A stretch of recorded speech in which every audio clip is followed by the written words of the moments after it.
The brain drain. After 60, early signs of dementia. Most ignore the fog creeps in. What is brain drain? After 60, after the age of 60, many people begin noticing subtle changes in their cognitive abilities, forgetting names more often, struggling to find the right words, or feeling mentally fatigued by tasks that once came easily.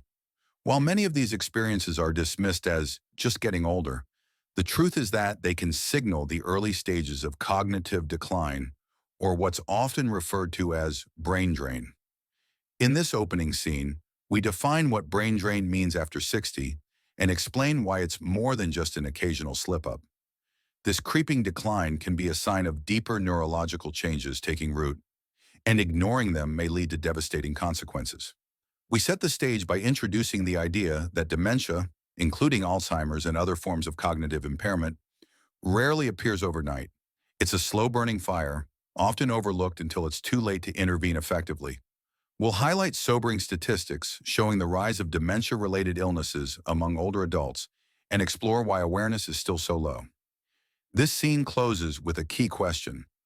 What if recognizing the early signs could be the difference between living independently and needing constant care? The first clues: subtle symptoms.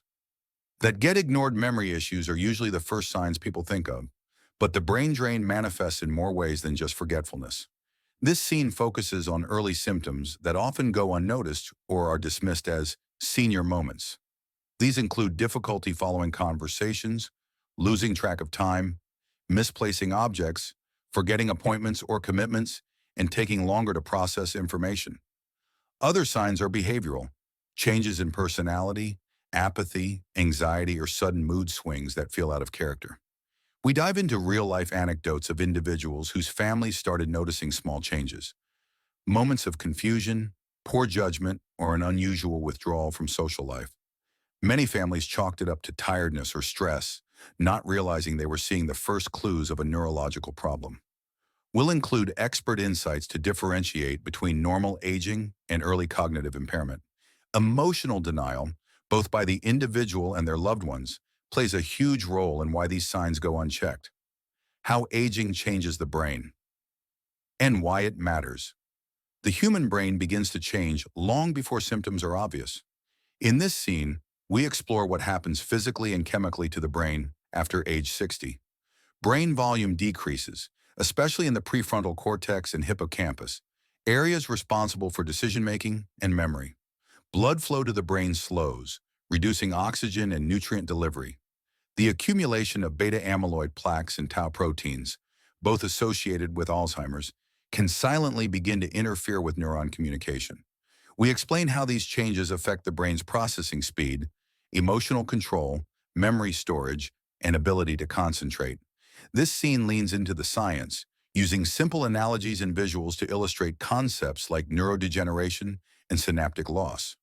We also introduce the concept of cognitive reserve, the brain's ability to improvise and find alternate ways of completing tasks, which can be built or weakened depending on life choices. Dementia versus normal aging. What's the difference? This scene clearly distinguishes between the normal forgetfulness of aging and the signs of early dementia. While normal aging includes slower recall and occasional forgetfulness, early dementia presents as a pattern of persistent, worsening issues that interfere with daily life. We provide a detailed chart or visual breakdown that compares the two in areas such as memory, judgment, language, and spatial skills. We also explore different types of dementia: Alzheimer's, vascular dementia, Lewy body dementia, and frontotemporal dementia, and their unique presentations. Experts weigh in to help viewers understand how early signs might differ depending on the type of cognitive decline.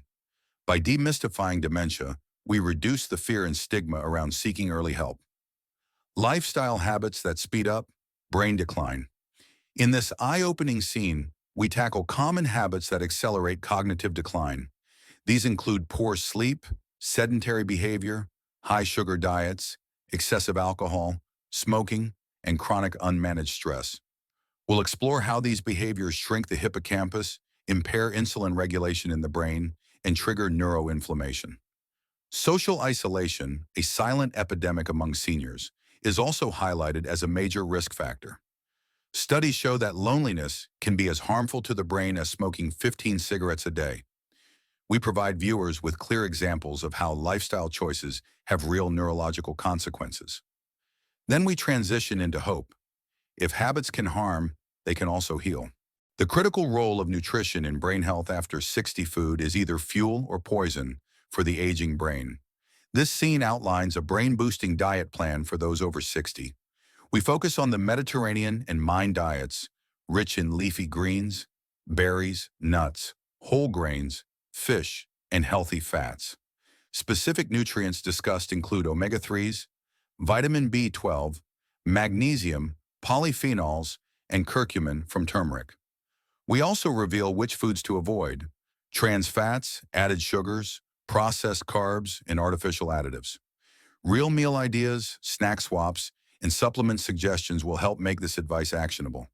We include quick recipes and shopping lists, along with expert commentary on how diet can reduce inflammation and oxidative stress in the brain. The tests you should be taking, but probably aren't most seniors, go years without cognitive screening. This scene explains why early testing is critical. We describe the most common tools: Mini Mental State Examination, MMSE, Montreal Cognitive Assessment, MOCA, and computerized cognitive testing.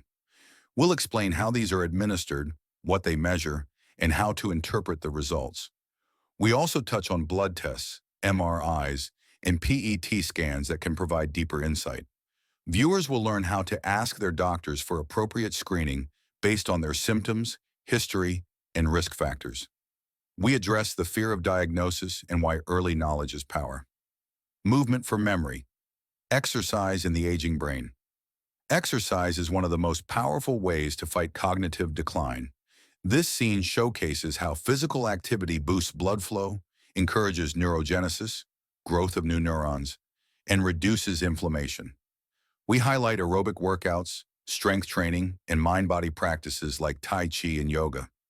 Safe, senior-friendly routines are demonstrated with modifications for mobility issues. We also discuss how consistency, just 30 minutes a day, can create measurable improvements in brain function. Movement is medicine, and it's accessible to everyone.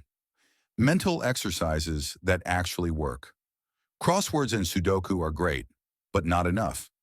In this scene, we explore the most effective cognitive exercises: learning a new language, playing an instrument, memory recall games, and even virtual reality brain training. We explain how novelty and challenge are key to building cognitive reserve. Social engagement is also emphasized: book clubs, volunteering, group classes, because interaction strengthens the prefrontal cortex. We recommend apps and tools designed for older brains and suggest a weekly brain workout routine viewers can follow. Early intervention success stories. Personal stories inspire action. This scene features interviews and testimonials from seniors who noticed cognitive decline and took steps to slow or reverse it. Their stories highlight the importance of persistence, support systems, and the life-changing power of early intervention. We also hear from caregivers and healthcare providers who offer behind-the-scenes perspectives on what worked, what didn't, and what gave people hope. Emotional impact and family burden of dementia. The emotional weight of cognitive decline is heavy. In this scene, we discuss the toll dementia takes on the individual's identity, self-worth, and confidence. Equally, we shine a light on caregivers, spouses, children, and friends who bear the emotional and physical burden of care. We introduce resources like counseling, support groups, and respite services. Viewers are encouraged to open up conversations about brain health with loved ones and not to hide behind shame or denial. The goal is to build a network of awareness and compassion. Building your brain-saving routine. After 60 Now, we compile all the takeaways into a daily and weekly plan. Viewers learn how to eat for brain health, move daily, sleep deeply, stay socially and mentally active, get screened regularly, supplement wisely. This is a checklist for action, a template anyone over 60 can follow to reclaim their cognitive health. Tools, printables, and journaling prompts are mentioned for deeper engagement. Finally, on Don't Wait to Act. Protect your mind. Today, your brain is your most precious asset, and it's under silent attack after 60. But it doesn't have to be this way. With knowledge, lifestyle change, and early action, it's possible to slow or even prevent dementia. This final scene is a call to courage. Face the truth, take the test, make the change. Encourage viewers to like, comment, and share the video with family members. We end with a powerful message of hope and empowerment, because growing older doesn't mean growing powerless. CTA, subscribe for more life-saving health content, and let's protect our minds together.